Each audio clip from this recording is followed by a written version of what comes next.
Just came back from the university. It's about 2 o'clock in here. It is 17 degrees outside and I'm going for a run.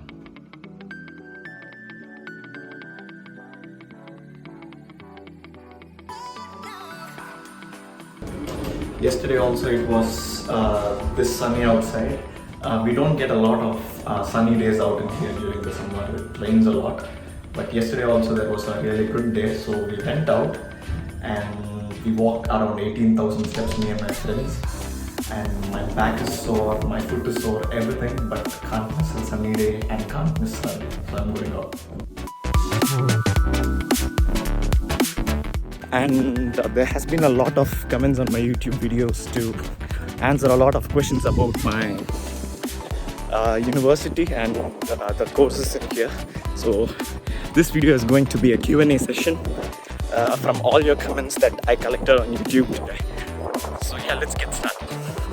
Okay, we started out in there and now we are here. We are in the 1 kilometer mark.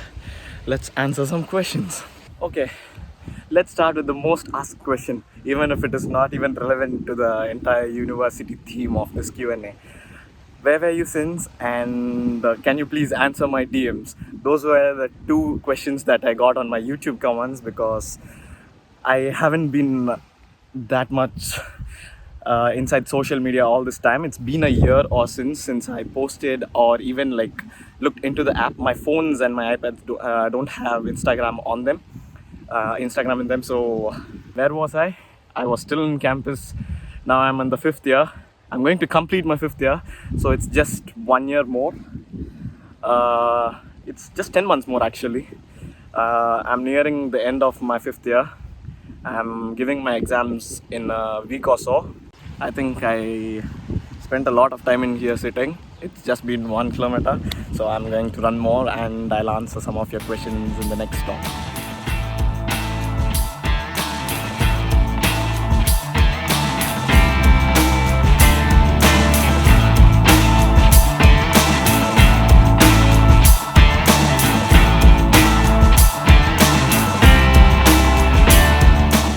Okay, we are on the 2 kilometer mark now.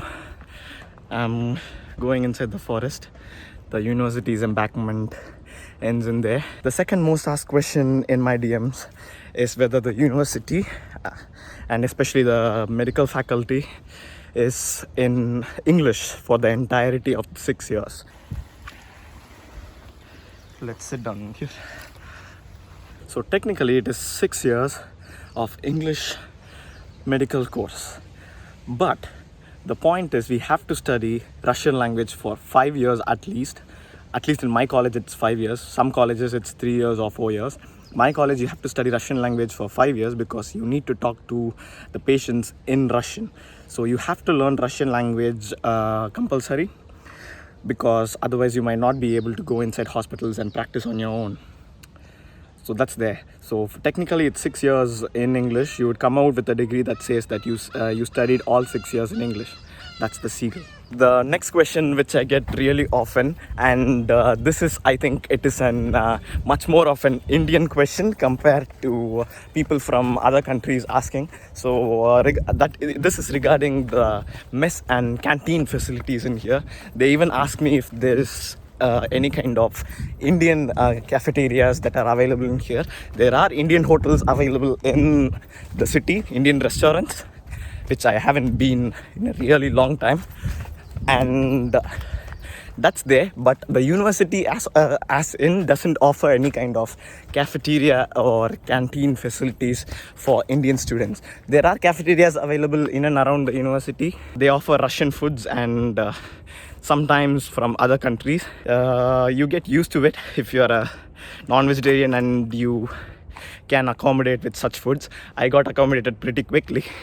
Some people still haven't gotten used to those. Where am I going? I think I got lost. Anyway, it's fine. So yeah, answering the question, there is no Indian mess or canteen facilities available. First of all, this university got its first batch of Indian students 5 years back when I came here, 5 to 6 years back. So I don't think it is going to be profitable if you open an Indian based canteen or mess facility, because we are really less and a lot of people prefer cooking on their own just for the comfort and just for the sake of independence. Okay, next question. Entrance exams and clinical rotations. Yes, university has entrance exams. If you are coming from India, NEET is eligibility criteria. You need to pass your NEET exams in order to get an admission in here. And entrance exams for the university is there, but I don't think it's going to be as difficult because you people have passed NEET in India, so that's an achievement on its own. So I don't think it's going to be that difficult, and I haven't seen much cases of people getting rejected after coming to Russia, writing the entrance test and getting back to India. No, there hasn't been a case of what I know. Clinical rotations, that's a huge question on its own, because first of all, I already told you, you need to practice your Russian skills in order to come here and go to the hospitals in order to practice.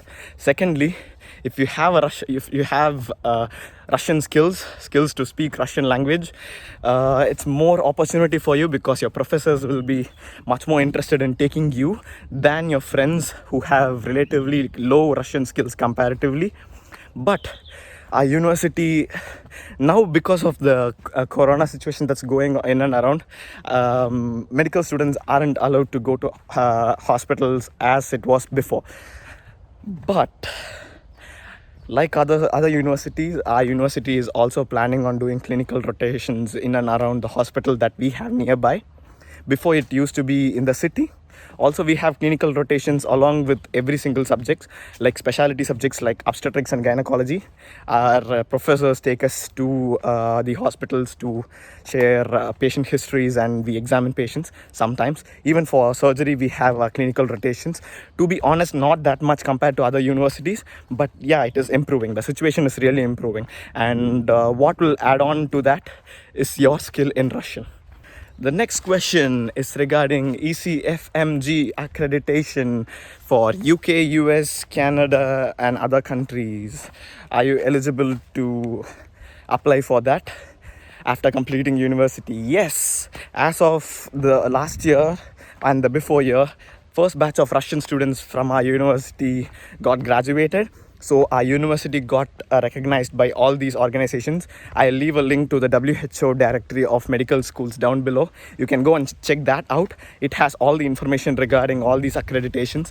When I came to the university, we just had the certificates ready, but it was not on the WHO diary that our school was accredited. But I knew it is going to be there only when the first batch of medical students graduate from the college. So I took a chance, and now it is accredited. Just see how beautiful this is, man. No people in the beach, and I don't think you're going to see anything in here. I'll show you in the rear camera. And I also hear guitar in there.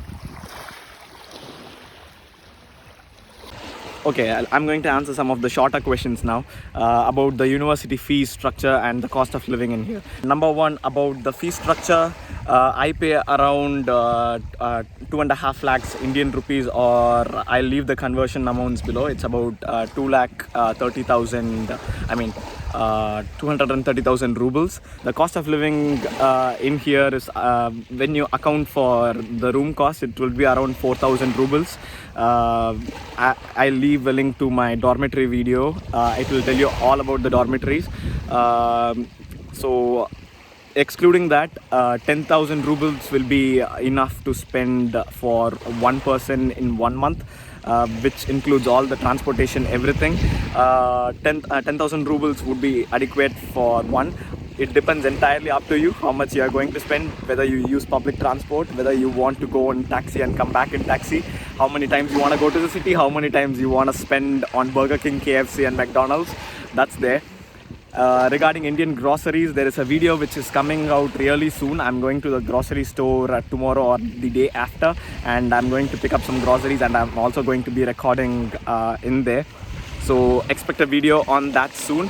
But I don't think there is going to be a lot of Indian masalas available. There are masalas available like cumin powder, chili powder, pepper and coriander. These things, the basic things will be there, but the specialized things that we get in India like our garam masalas and our biryani masalas, those things are going to be pretty rare. They are not going to be available at all. If you are going to somewhere in the side of Moscow, there might be establishments of Indian groceries, because Indian students have been there for a longer period compared to how much we have been in this side.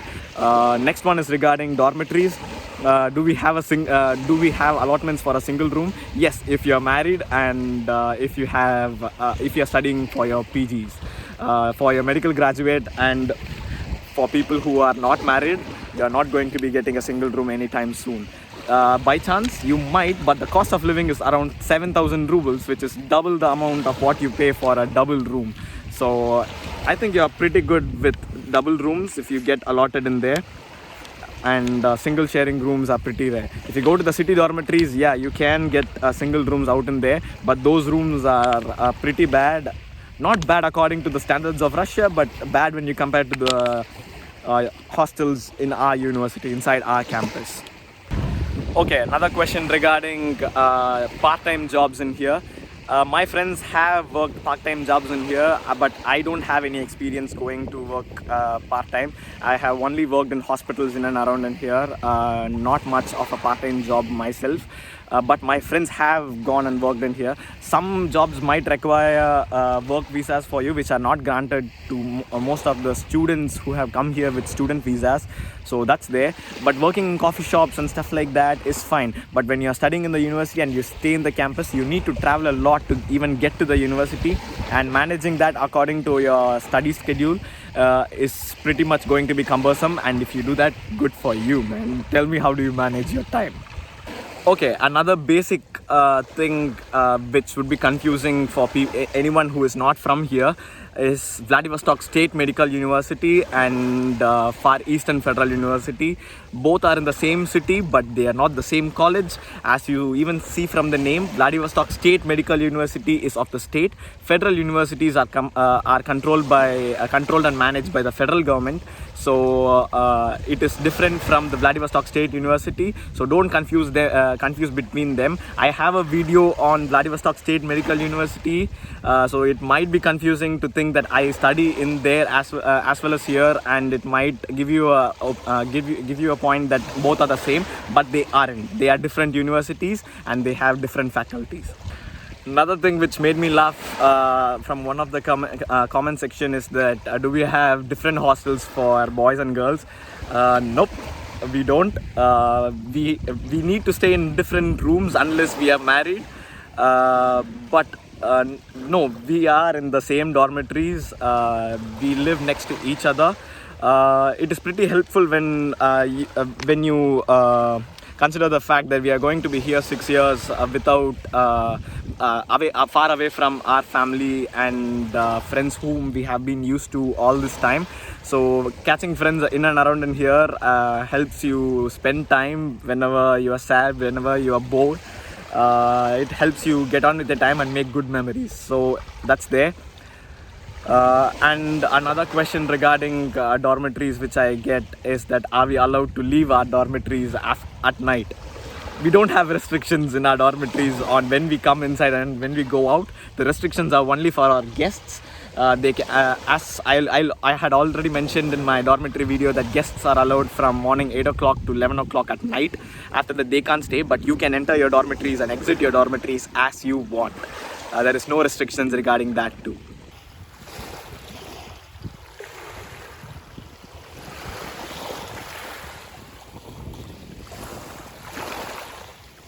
Okay, I think it's high time to get back to my dormitory, put in a couple of kilometers on the track before I head home.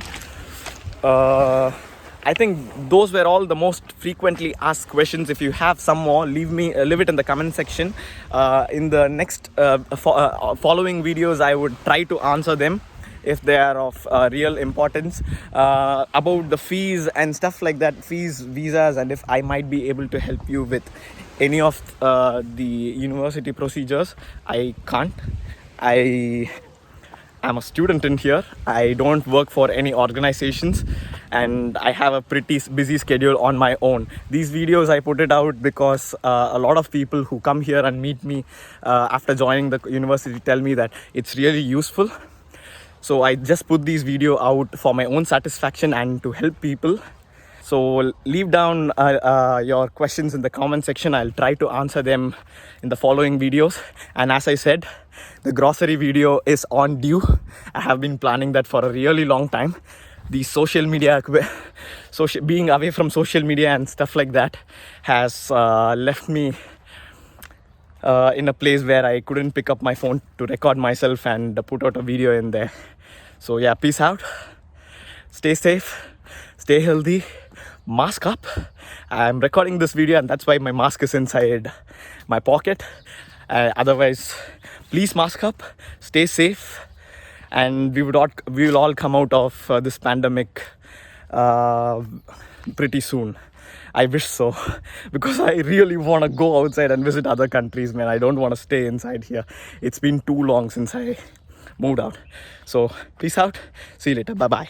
Okay, I'm running, but I totally forgot to answer one of the important questions in regards with physical exercise, that is gym, football training and sorts, which I also got questions for.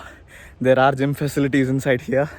I think you have to pay around 2,000 rubles for 8 classes or so. I'm not real familiar with it.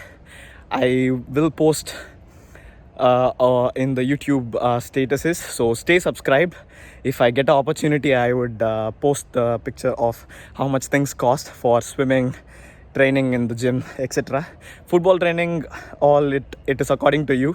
If you are really good at it, you can go and join the Russian teams and you can go and play in there.